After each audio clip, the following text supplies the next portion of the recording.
नाशिक आणि वाशिममध्ये सध्या अवकाळी पावसाचा जोर. राज्यात वाढत्या तापमानामुळे उष्माघाताच्या रुग्णांच्या संख्येत वाढ. नाशिक, बुलढाणा, जालना आणि धुळे या जिल्ह्यांमध्ये सर्वाधिक रुग्णांची नोंद. एनटीपीसी राज्यात green energy hybrid energy park उभारणार. पार्कमध्ये 10,000 मेगावॅट क्षमतेचं एकत्रित सौर आणि पवन ऊर्जा प्रकल्पांचा समावेश राहणार.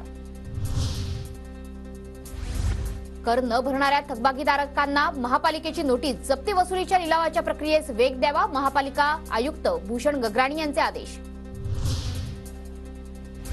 बीडीडी चाळ पुनर्विकासाच्या अंतर्गत हक्कांच्या घरांची हमी देण्यासाठी म्हाडाच्या मुंबई मंडळाकडून सोडत काढण्याचा निर्णय. रहिवाशांच्या अनुपस्थितीमुळे सोडत रद्द.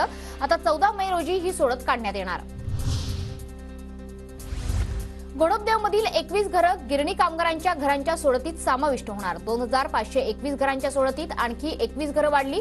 म्हाडाच्या मुंबई मंडळाचा निर्णय.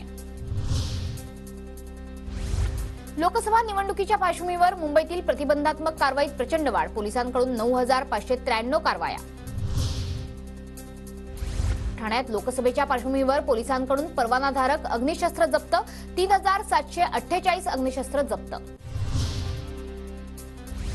पनवेलमध्ये गृहमतदानाला सुरुवात. पनवेल विधानसभा क्षेत्रातील 52 नागरिकांनी घरून बजावला मतदानाचा हक्क. 20% विमान प्रवास महागला. एअर इंडिया एक्सप्रेस कंपनीची विमानसेवा कोलमडल्यानंतर प्रवाशांना मोठा फटका.